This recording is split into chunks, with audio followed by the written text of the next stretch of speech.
Assalamualaikum warahmatullahi wabarakatuh. Perkenalkan, namaku Farah. Aku berasal dari program studi pendidikan ekonomi Universitas Bhinneka PGRI Tulungagung. Nah, di sini aku mau sharing materi mengenai konsep dasar ilmu-ilmu sosial. Nah, di sini ada 4 bagian. Yang pertama ada pengertian IPS, konsep dasar IPS, kemudian fokus perhatian ilmu-ilmu sosial, dan yang terakhir konsep dasar ilmu sosial. Langsung aja yang ke pertama ya. Pengertian IPS sebagai suatu program pendidikan, maka IPS dapat diartikan sebagai program pendidikan yang merupakan suatu keseluruhan yang ada pada pokoknya mempersoalkan manusia dalam lingkungan sosialnya.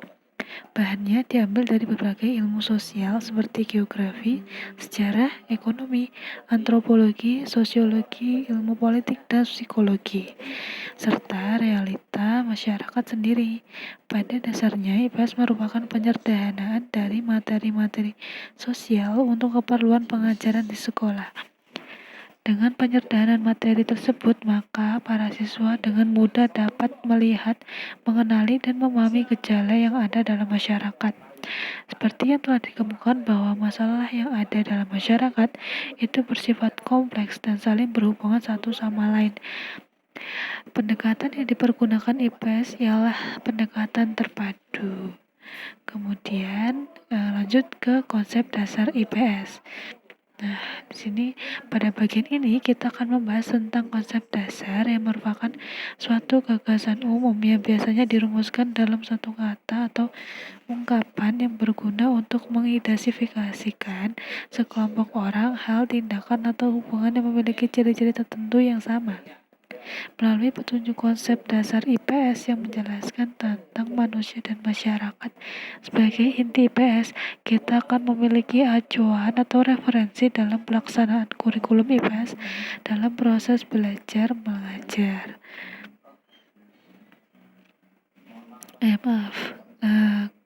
Kemudian apa saja sih patokan atau kriteria dalam memilih konsep dasar IPS? Nah, ada 4 ya konsep dasar yang harus dipilih. Yang pertama adalah relevan atau sesuai. Yang kedua membantu menjelaskan tentang kegiatan atau aktivitas manusia, tingkah laku, dan pengalaman hidup masyarakat.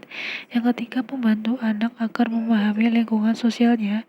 Dan yang keempat didukung oleh kenyataannya atau evidensi dan beragam sumber belajar dapat diterapkan secara terus-menerus dalam bidang studi IPS dan diterapkan pula dalam bidang-bidang studi lainnya. Dan nih ada 12 konsep dasar yang dapat memberikan gambaran kepada guru untuk memilih dan mengganti dengan konsep dasar yang sesuai. Aku akan jelasin satu-satu ya. Yang pertama, ada interaksi kerjasama. Nah, interaksi didasarkan pada kebutuhan manusia untuk berhubungan dengan sesamanya karena manusia ingin mendapatkan kepuasan, ingin dikontrol, dan ingin mendapatkan kasih sayang. Kerjasama berkaitan dengan pembagian kerja di dalam kelompok. Sering pekerjaan dapat dikerjakan seorang kecuali dikerjakan secara bergotong royong.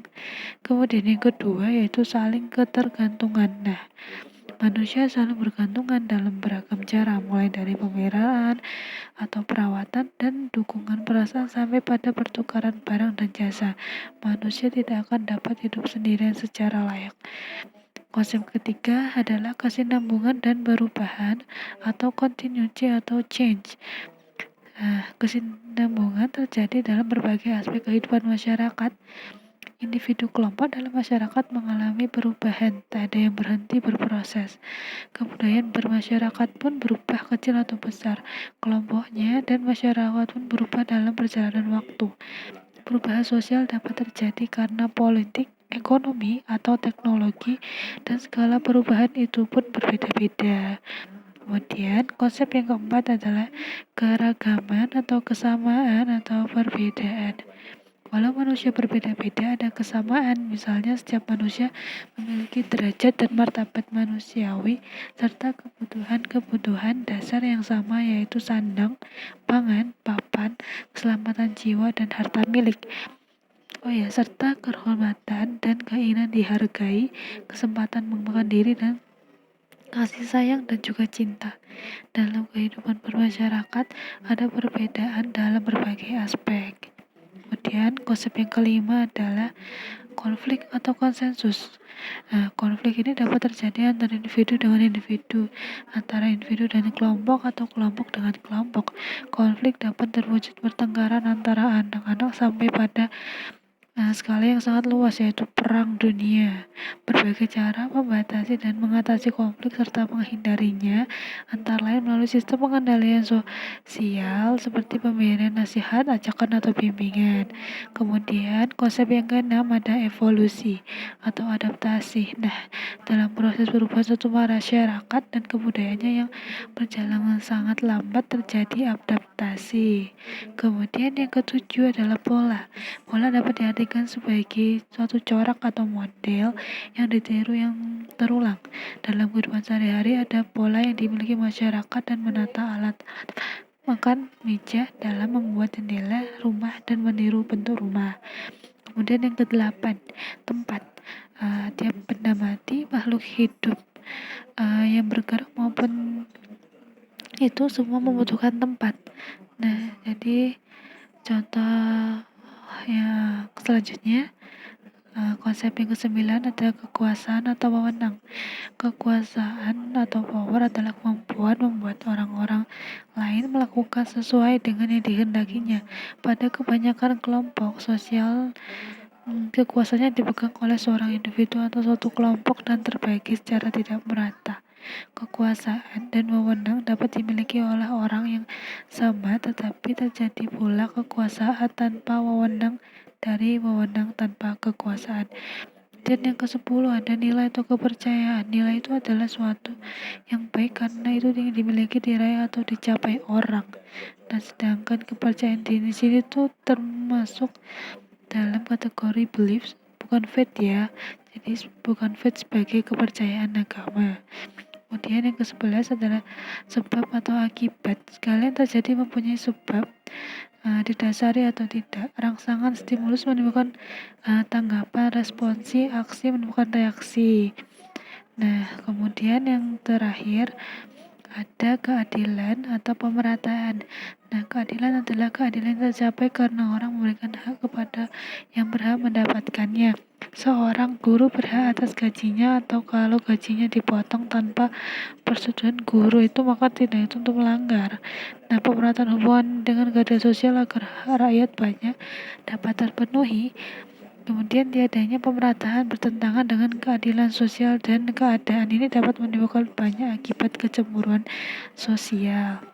Kemudian lanjut ya ke pembahasan selanjutnya, itu fokus perhatian ilmu-ilmu sosial. Nah, di sini sebagaimana telah diutarakan, bahan pelajaran IPS bersumber pada konsep dasar generasi sebagai ilmu-ilmu sosial seperti ekonomi, antropologi, ekologi, sejarah, sosiologi, geografi, politik, dan juga psikologi. Nah, fokus perhatian setiap cabang ilmu sosial beragam coraknya. Kemudian langsung lanjut yang ke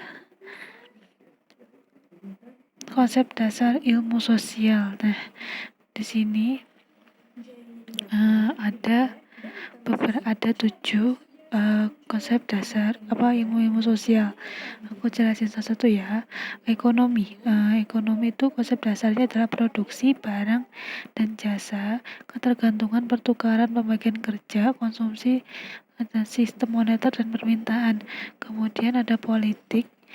Konsepnya adalah state negara, kekuasaan, kewenangan, authority, legitimasi, social control, pengaruh dan wewenang pemerintah. Kemudian sosiologi ada peraturan, rule, norma, status, sistem nilai, community, pergaulan, interaksi individu, dan peranata struktur. Kemudian ada antropologi, yaitu kebudayaan, unsur, akulturasi, asimilasi, tradisi, dan kultur area. Kemudian psikologi ada motivasi, perception, dan feeling, attention, kepribadian, frustration, attitudes, aptitude, dan lain-lain. Kemudian yang sejarah, perubahan konflik atau persisahan revolusi nasionalisme, peradaban, perang freedom, dan tokoh sejarah. Geografi adalah menekuasi tempat, wilayah, dan distribusi penyebaran bentangan alam. Oke, sekian. Terima kasih. Itu secara singkat tentang konsep dasar ilmu-ilmu sosial. Semoga bermanfaat ya. Wassalamualaikum warahmatullahi wabarakatuh.